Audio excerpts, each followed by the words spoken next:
Hi, this is Pastor John Stanko. Welcome back to Expanded Influence. You've heard me say, maybe you haven't heard me say, that what we do here at ACAC, we are enjoying the fruit of many people's labors. I've said when I came on staff, I stand on the shoulders of many people who are here, who have gone before me in the past. And so we want to keep coming to you in Expanded Influence, because while we're talking projects and buildings and parking, this is always about people. It's always about ministry. And so we want to continue to give an opportunity to those who have invested a great deal in our midst to have a chance to talk to you. Plus, at Allegheny Center Alliance Church, we've been very careful not to build what has happened here around personalities. So consequently, some of the personalities that are very involved, we're not always aware of who they are and what they do. So I was always concerned with that when I was on staff, and I'm concerned with it now as I have been asked to enhance our communications around this initiative of Expanded Influence. So we want to bring you people, and we want to introduce them to you and tell you what they do and get their perspective. Now today we have somebody very special, somebody who has been involved in this congregation for 3 decades, a man who serves as an administrative pastor. That's Pastor Blaine Workman. He's going to talk to us and give us his unique historical perspective and current perspective on this initiative called Expanded Influence. So enjoy this time that we have with one of our pastors. Listen carefully to what he says, and then we'll come back after the interview and make some closing comments about this Expanded Influence perspective from Pastor Blaine's world. So stay tuned, more to come. Hi, this is Pastor John Stanko. Welcome back to Expanded Influence, and we hope you've been able to watch and you're picking up on this Expanded Influence initiative. Why, what, how. We're going to try and cover as much information as we possibly can. In order to do that, we have to get people who are in the know. And I have somebody with me today who is in the know just about everything there is happening at Allegheny Center Alliance Church, and that's my friend, colleague, good friend, Pastor Blaine Workman. Pastor Blaine, welcome to Expanded Influence. Thanks, John. Really great to be back here on the platform with you. And you really are involved in a lot of things here, aren't you? I am, yeah. And it's been an incredible privilege to be involved in a lot of things. Yeah. And you would not only have the involvement, but you have the history. When did you first come to ACAC? Well, Lynn and I moved to the north side in 1986, right over here on Cedar Avenue, and we decided to see if there were any Christians here on the north side, and walked into Allegheny Center Alliance Church, and we've been here ever since. Wow. Now, why'd you move to the north side? You had a family business here, didn't you? We did. My family had owned Carlisle's bridal shop. I was going back to seminary, but had a background as a CPA, and so I thought I would just help them in the back room get kind of some of their business things together, and while I was going to seminary. So it was just kind of some accidental things that brought us here, but God had a plan in it. Yeah, and you worked at Carlisle for how many years? How long? 15 years. Yeah. You didn't think you were going to be there that long? I thought I would be there 1 or 2. Yeah. Now you and I talked. I found out just recently that my grandmother bought my mother her wedding dress in 1940. Isn't that Carlisle. something? Huh? Yeah. Generations of people. Yeah. And your sister. It was actually my sister and I were the 5th generation in the business. My great-great-grandmother started it right down here on the north side. Yeah. So that was what brought you to the north side, but then ACAC kind of captured your heart. And ACAC has what has kept us engaged here, and what an incredible journey over those years. You know, when we came here, this was a very different place. There were about 400 white-haired, white suburban folks who drove in on Sunday morning and Sunday night and Wednesday night and drove away, and the doors were locked up after everyone left. And but Pastor Rock had been here about 1.5 years or so, and we could hear from day one from the pulpit that there was a different plan for this place, that there was a vision to reach this community we heard that in the messages and from the pulpit, and we said, okay, we can be a part of that transformation. And so we just plugged in and served just about everywhere we could serve. So very involved. You just weren't here as observers, you were participants. No, over the years, I've served in just about every ministry but women's ministry. They wouldn't accept me there. Yeah, right. But you'd have been the best looking man there. But anyway, that's for another show. Then did you transition out of Carlisle to come on staff here? Yeah, I mean, there was a little interim piece there, but yeah, it's been about 13 years ago. What'd you come in doing? What'd you come on staff to do? Well, I came on staff to take a leadership role. Really, we were transitioning our structure at that point. We used to have one person who was the executive pastor here. And Pastor Rock wanted to change that, but he knew there were a lot of functions that individual, Pastor Bruce Jackson at the time, had fulfilled. And so he wanted to have somebody there to help him with all of these special ministry needs. So it was kind of, what do they call that? A minister without a portfolio or some sort of I was going to say like an ombudsman, but you know, that's a really old term. But then we started to transition and you became the first administrative pastor. Along with you. I came right after that, and that's how we began to serve. Right. And it was Pastor Rock, you and me, and then Pastor Sheldon came on, Right. and I transitioned out, and Pastor Pastor Ross has come in. So that's really the way church should be. Change should be Right. the way, the essence of ministry, because we're always addressing new opportunities. You agree with that? I do agree with that, and that's been true here. I mean, when you think about that transition from that, it was almost a suburban-like church to the ministry where we are today with 2,500 people, black and white, rich and poor, young and old, urban, suburban, worshiping Jesus together. There have been a lot of change along the way to see that transition happen. Now, I want to talk just briefly. Our structure is very unique. We are part of an organization, some would call it a denomination, called the Christian and Missionary Alliance. You interface with two very significant leadership boards. Just talk to us about who they are and what they do, because I just want our viewers to know these decisions that we're talking about aren't just talked about among one or two people. They're really vetted through some very strategic entities that we have as a part of our makeup. Talk to us about those two entities. I think you're referring to like the district and national office I was of the thinking Alliance? more the governing board and the elders here locally. Yeah, within our church, the governance within our church is rather unique. And I think the structure has allowed us to become what we are. We have a board of elders whose principal function is to deal with the overarching spiritual questions that come before the church, the issues, the doctrinal matters, but also the vision of the church. And so the elders set the direction. But then we have a second board called our Board of Operations, and they deal with the financial, the stewardship, the operational decisions. Many of the committees, the finance committee report to them, missions, deacons. They're dealing with all of those financial questions, which frees the elders from being tied up in those things.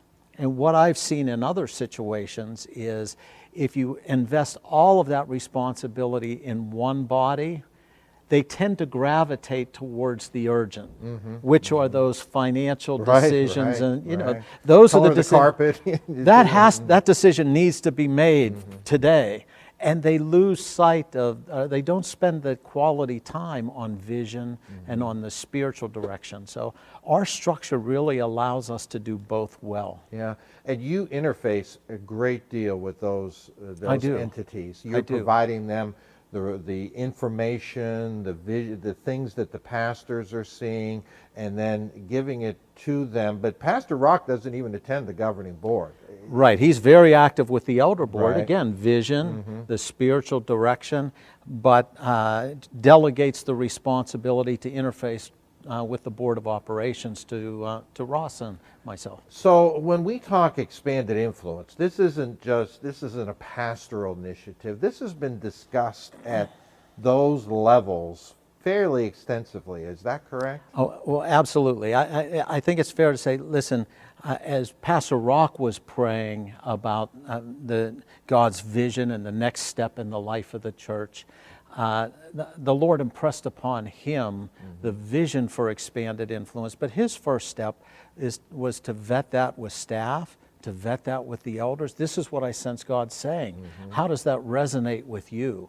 And so absolutely, among our staff and among our elders, our spiritual leadership, and among our board, our fiscal leadership, all of those entities have weighed in on expanded influence and are united in sensing that this is God's direction for the future of our church. But at the same time, now we're going to our congregation, to the people that we have pastoral oversight for, and we realize that leadership has been talking about this for a while. Right. Now we need to give all our membership the same opportunity to kind of absorb this, Absolutely. to savor this, and so we're making every effort to go to them and connect around this initiative called Expanded Influence. Yeah, it was appropriate for leadership to consider these things first, but ultimately this is about the direction of this whole congregation. This is a direction for Allegheny Center Alliance Church. It involves our whole faith community. And so it's appropriate that we take the conversations we've been having and have those with our congregation. And then a little bit later this year, the end of April, we'll have a time when our congregation can, having now had the opportunity to learn more and to pray about these things themselves, affirm that direction as a congregation. That's a really important step in the process. We've affirmed it as leadership. The congregation is coming to understand what expanded influence is more than just two words. Understand the entire concept and what we believe the Lord has been saying to us. But then it will come their turn to affirm, yes, we believe as a congregation that's the direction that God has for us. That's a really important step in the process. I think it's called the witness of the Holy Spirit among... Yeah, the affirmation of the body. Sometimes that's taken too lightly. We certainly don't want to take it lightly here. Yes, and you've been very sensitive as we have engaged this process not to come across like that's a formality. This is an important reality. Absolutely. And that's why we're doing some of these things that we're doing, to have the information available, but not just the information, the feedback, the questions. I don't understand. Or have we thought about this?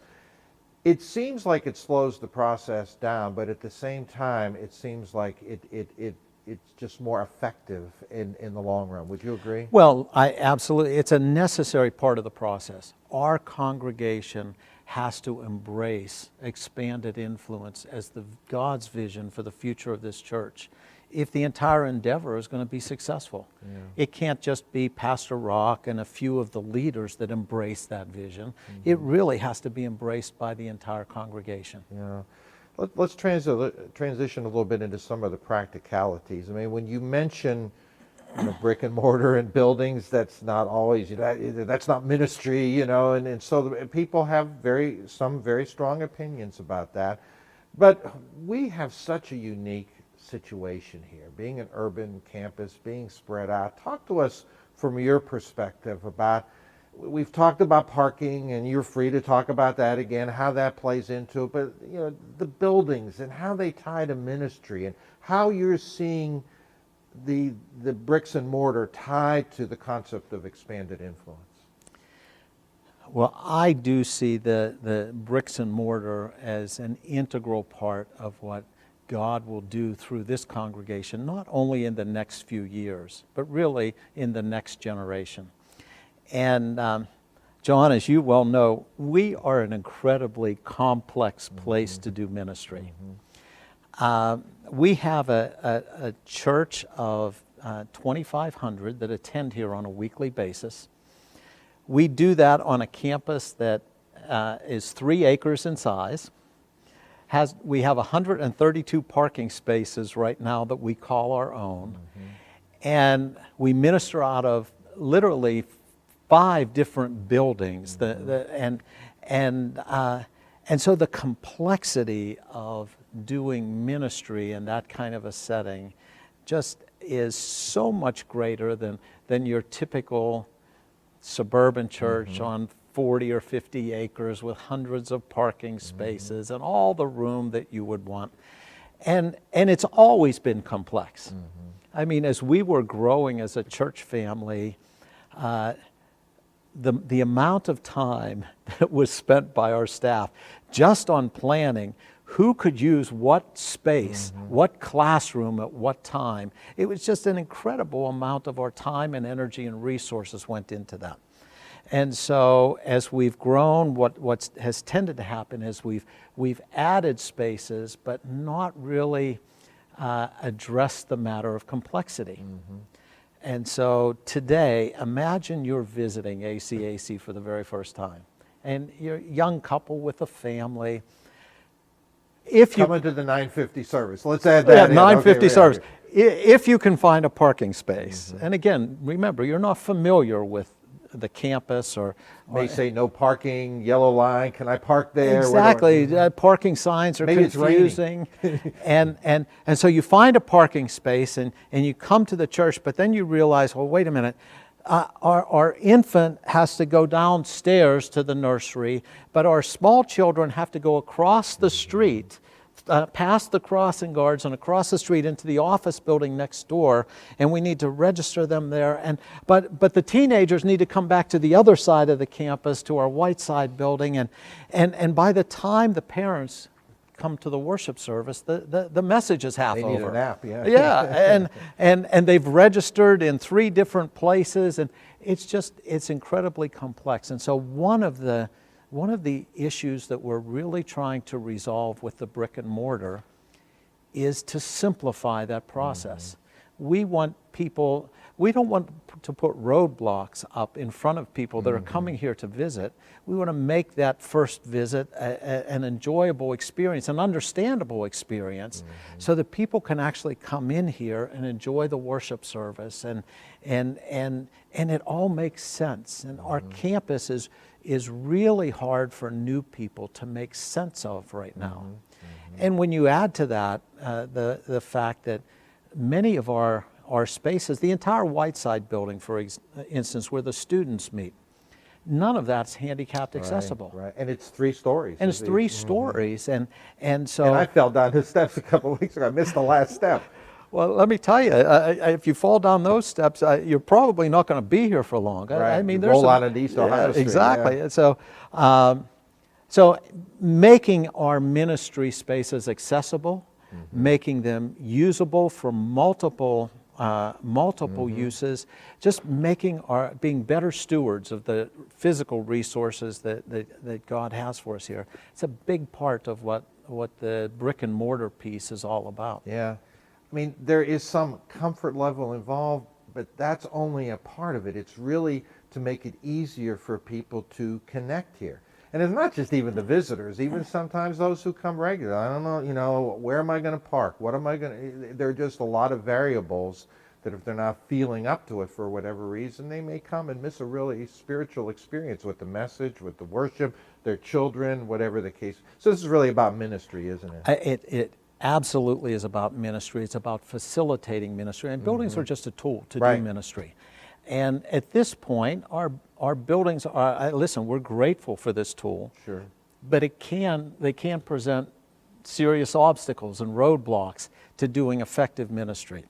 This is about simplifying that process, seeing our facilities as a tool to do ministry now, but to do ministry as we grow, and also as we move into the next season, the next generation of ministry, that we'll be well set up to do that as a congregation. Yeah.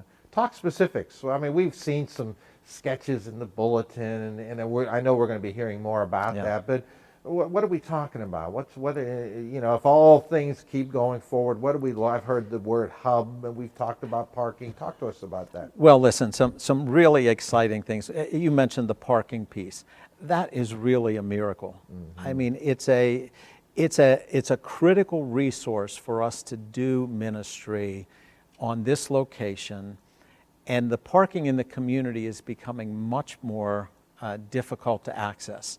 it's being used more. Sure. There are more residents, more more people. entities, some big corporate entities that are using more of the parking, and so increasingly it becomes a point of vulnerability. In the midst of that, in conversations with Allegheny Health Network, and realizing they need daytime parking. Most of our parking needs are in the evening and weekends. So they've approached us with an idea to build a $17 million parking garage on our back lot that they would use during the daytime, give us more spaces than we have now for daytime use, but the entire garage every evening and weekend. Now that not only meets the needs of the church, but it gives us a precious resource to offer to the community for all of the events they have in the park here on Friday nights and Saturdays. Now we can continue to bring blessing to the community with this garage, and that would be paid for entirely by Allegheny Health Network. An incredible blessing.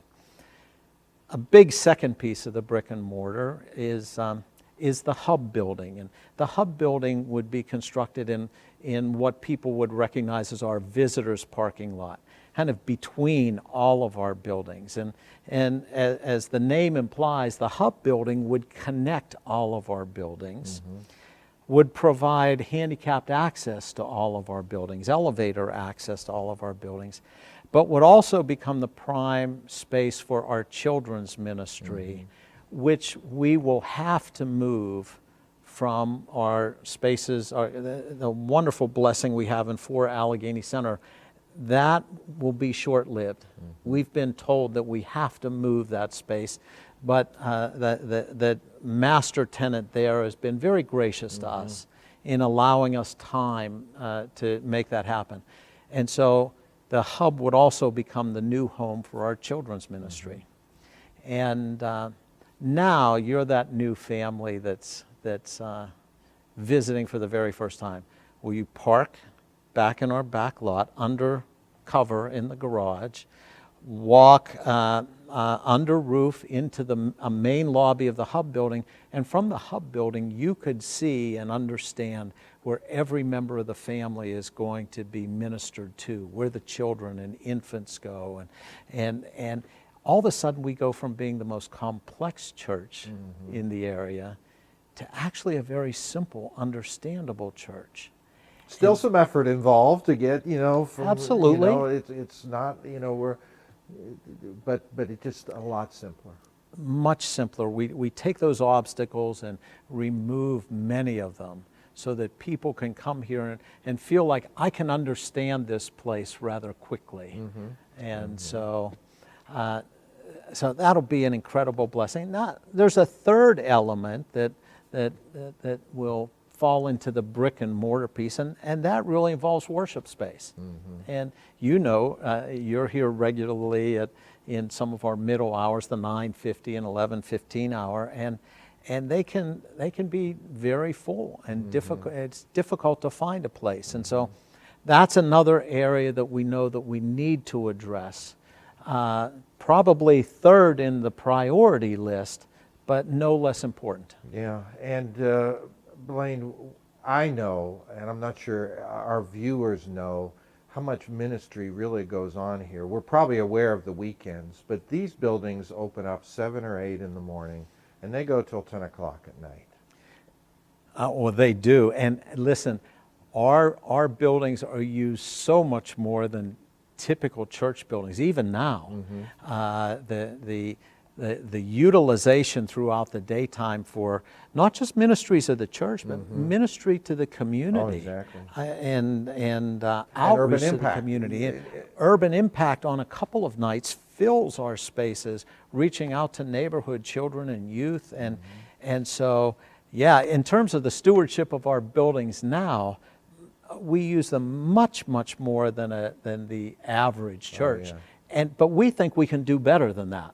We think we can, if they're designed well, we think that we can even be better stewards. And in some ways, because we have been faithful, not perfect, but faithful to whom has, Jesus said, more will be given. So God is giving us even more opportunities to expand our influence, just not among our own, but to the community Right. and the people who come in. I had a meeting here this past week, and everybody goes, I had no idea it was this big, and wow, and the parking weekday was available for them. They felt at home, they felt comfortable. We used the audio visual that was in the room. And all we're saying, I think, is if God wants to do that more, then we want to be a part of that. Right, and I agree with you. I think that we have made every effort to be faithful with that resource, and that puts us in a blessable position. Yeah. God, okay, I can entrust you with more. And Yeah. we think that's what's happening here. And you're all in for the more? Oh, I am. I think this is, I told you, I've been here over 30 years. I think this is one of the most exciting seasons of ministry that I can remember. I can't wait to see what the Lord does. Amen. Now, maybe I shouldn't raise this now, but is there any way I can get a reserved parking place in the new parking lot? Are you the person that I talked to? I think I can find one down under Allegheny Center. This is what we've been doing. And we're John, glad you to know do it. that. I mean, listen, I park under Yeah. Allegheny Center every Sunday Yeah. to free up spaces here. I we've- think I can find you space right next to mine. We've all done it, and we'll do it again. Yeah. But we think God is asking us to do something different. Pastor Blaine, thank you for Thank being you. a part of Expanded Influence today. I hope you heard from not just somebody in our leadership, but somebody who's been a member here, part of this congregation with his family for 30 years. And he's given us his historical perspective on how we've gotten to this point, but he's given us a very practical perspective too. And we hope that you're praying, we hope that you're learning, we hope that you are engaging us at every level you can to find out more about this expanded influence, because we need you, not just to know, we need you to be involved. My thanks again to Pastor Blaine for being a part of us today, and we're going to be coming back soon with more information. So you stay tuned, there is a lot more coming.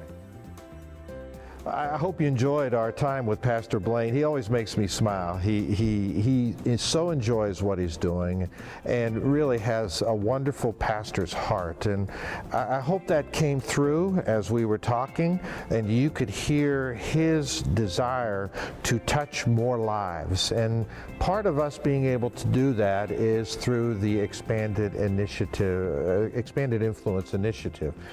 They're not pastors, our leaders aren't apologizing for that. We believe it's something the Holy Spirit has prompted us to do.